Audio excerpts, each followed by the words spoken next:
मिन्नत करने पर प्रभु की कृपा से सब कुछ याद आया।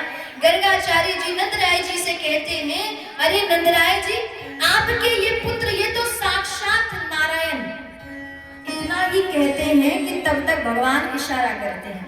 गर्गाचार्य जी कहने जा रहे थे कि नंदराय जी, आपके पुत्र साक्षात नारायण है, लेकिन बीच में भगवान का इशारा मिला है। प्रभु इशारा करते, गर्गाचार्य जी केवल नाम रखना है, मेरी कुंडली मेरा इतिहास नहीं बताना है, केवल नाम रखिए, सारी लीला यही चौपट हो जाएगी। अगर इन्हें पता चल गया हम भगवान है, सब लीला यही समाप्त हो जाएगी, तो नाम रखिए और कुछ मत बताइए। तो जब भगवान का इशारा मिला, गर्गाचार्य जी अपने शब्दों को पलट देते हैं। कहने जा रहे थे ये साक्षात नारायण है, और कह देते हैं कि इन पर तो साक्षात नारायण की कृपा है, यानी साक्षात भगवान की कृपा है आपके पुत्र पर। और आगे चलकर ये कोई ऐसी घटना करे, ऐसी लीला करे जो साधारण बच्चे नहीं कर सकते, तो ज्यादा परेशान चिंतित मत होइएगा, इन पर भगवान की कुछ विशेष कृपा है। और गर्गाचार्य जी कहते, नंदराय जी, आपके ये जो पुत्र है ना, ये बिल्कुल भी सीधे नहीं होंगे, ये बड़े टेढ़े होंगे, यानी मुरली टेढ़ी रखेंगे, बंसी टेढ़ी रखेंगे, मुकुट टेढ़ी रहेगी, और बातें भी सीधी नहीं होंगी, बातें भी टेढ़ी मेढ़ी होंगी। तो इनका नाम भी कुछ ऐसा रखा जाए जो टेढ़ा मेढ़ा हो। तो हमारे गर्गाचार्य जी प्रभु का नाम श्री कृष्ण रखते हैं। कृष्ण नाम जो है थोड़ा टेढ़ा है। अच्छा, आप एक बार नाम बोल कर देखिए, कितना सरल नाम है, ये बड़ा सीधा नाम है। फिर कृष्ण बोलिए, कृष्ण बोलने में की जीवा इधर उधर घूमती है, टेढ़ी हो जाती है, क्योंकि हमारे कन्हैया थोड़े टेढ़े हैं ना, तो उनका नाम थोड़ा टेढ़ा है। और ऐसा कहा जाता है कि जिनके जैसे इष्ट होते हैं, भक्तों पर भी उनका पूरा प्रभाव पड़ता है। यानी अगर कोई बाबा भोलेनाथ के भक्त है ना, पक्के वाले भक्त, ऐसे वैसे नहीं, पक्के वाले भक्त हैं, तो भोलेनाथ के ज्यादातर सच्चे भक्त बड़े सीधे होते हैं, बड़े भोले भाले सीधे साधे होते हैं, क्योंकि बाबा ही सीधे हैं। अगर कोई श्री राम जी के भक्त हैं तो वो मर्यादा पुरुषोत्तम, सुबह समय पर उठना, सारे काम समय पर करना, मर्यादा में रहना, राम जी के पक्के भक्त। और अगर कोई श्री कृष्ण के भक्त हैं, कृष्ण के भक्त सीधे हो ही नहीं सकते, क्योंकि भगवान ही सीधे नहीं है हमारे। देखिए, टेढ़े का मतलब ये नहीं है कि प्रभु बदमाशन नटखट बनपालपन है। जो भगवान श्री कृष्ण के भक्त होते हैं ना, वो थोड़े नटखट होते हैं, थोड़े चंचल स्वभाव के होते हैं। और राम कृष्ण में कोई अंतर नहीं है, दोनों एक ही है। बस एक जो छोटी सी विशेष अंतर बताई गई है, राम कृष्ण दो एक है, अंतर नहीं निवेश, एक के नैन गंभीर हैं, दूजे के चपल विशेष। अंतर केवल नैनों का बताया गया है। हमारे राम जी के जो नैन है ना, वो गंभीर है, और श्री कृष्ण के नैन बड़े चंचल हैं। आप ना नैनों से पता कर सकते हैं कि व्यक्ति का स्वभाव और मन कैसा है।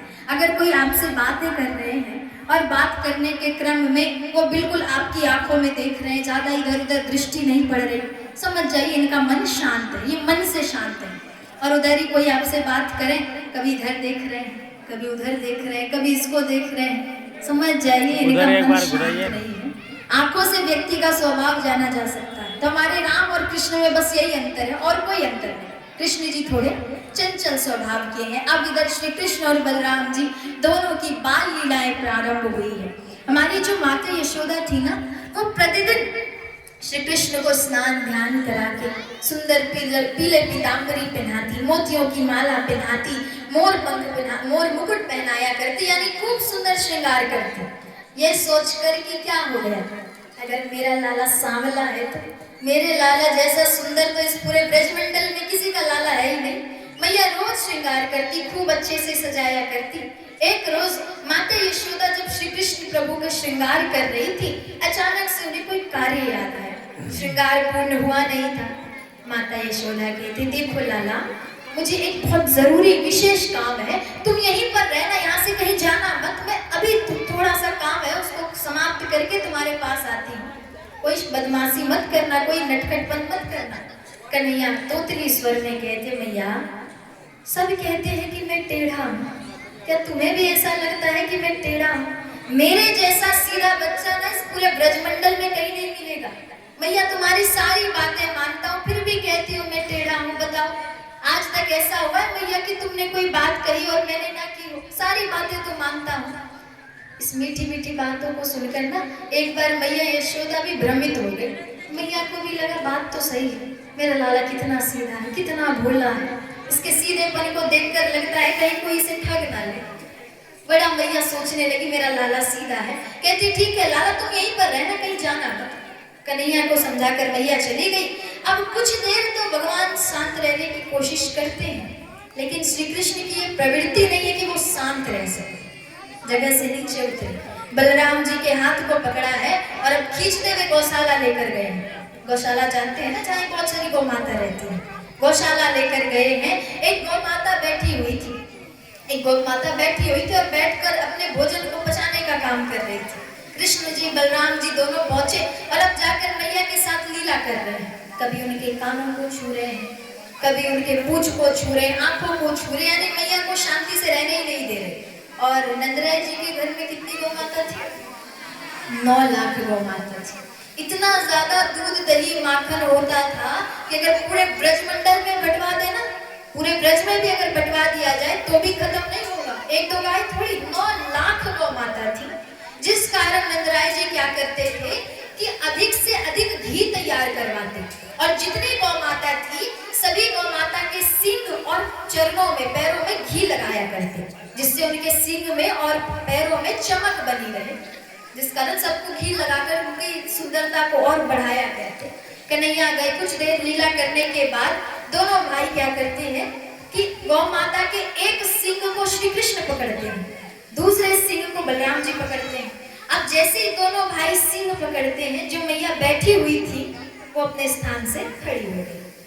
दोनों में से किसी की इतनी लंबाई तो है नहीं कि मैया की बराबरी कर सके। एक सींग को पकड़े श्री कृष्ण लटके रह गए, दूसरे सींग को पकड़े बलराम जी लटके रह गए। अब मैया मन में विचार करती है, प्रभु इतनी देर से आप लीला कर रहे थे ना, हमारी लीला देखिए। गौ माता भाग भाग कर पूरे गौशाला के दर्शन करा रही है। कन्हैया चिल्ला रहे क्योंकि सींग में घी लगा है, हाथ फिसल रहा है। प्रभु चिल्ला रहे और मैया पूरे गौशाला के दर्शन करा रही है। अंत में एक जगह गोबर का ढेर लगा था।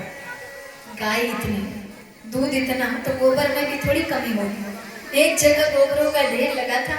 मैया गोबर के पास पहुंची और जानबूझकर जिधर कृष्ण थे उस ओर सर को झटका देती है। हाथ फिसला और प्रभु जाकर सीधे गोबर में गिरे।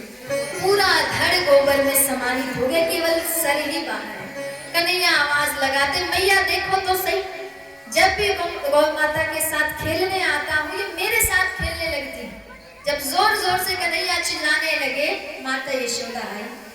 मैया का जो भ्रम था ना, मेरा लाला सीधा है, मैया सोचती नहीं मेरा लाला टेढ़ा, ये लोग ही सही कहते हैं, लोग ही सही कहते हैं, मेरा लाला सीधा नहीं हो सकता। मैया भागकर गौशाला पहुंची, आकर प्रभु को गोबर से निकालती है और कहती है, लाला एक बात सच सच कहो, पिछले जन्म में तुम कहीं सुअर तो नहीं थे? आपको ये बात सुनने में अजीब लग रही है, लेकिन कन्हैया इस बात को सुनकर बड़े आश्चर्यचकित हो गए। कन्हैया कहते, मैया मुझे तो लगा था तुम एक अनपढ़ सी ग्वालन हो, तो ज्यादा पढ़ी लिखी भी नहीं, लेकिन तुम्हारी बातों को सुनकर तो ऐसा लगता है तुम अंतर्यामी हो। तुम्हें कैसे पता कि पिछले अवतार में मैं सुअर था? भगवान का एक सुअर वाला अवतार है ना, याद है? कहीं याद है तो बताइए। कथा के तीसरे दिन उस अवतार का वर्णन किया गया था, वराह अवतार, जिसमें भगवान विष्णु का जो सर था वो सुअर के जैसा और शरीर मनुष्य के जैसा था। वराह अवतार धारण करके भगवान हिरण्याक्ष का वध करते हैं। कथा याद आई आपको? हाँ, तो अब वराह अवतार तो सुअर वाला ही अवतार है। भगवान कहते हैं, कन्हैया कहते, मैया तुम तो अंतर्यामी निकली। माता यशोदा कहती, लाला जैसी तुम्हारी हरकतें हैं ना, कितना ही श्रृंगार क्यों ना कर दूं, कभी गोबर में, कभी कीचड़ में, कभी मिट्टी में गिरे मिलते हो, कोई भी देखकर कहेगा कि पिछले जन्म में सुअर ही थे। कितना ही सवार तो कभी सही से रहते नहीं। कन्हैया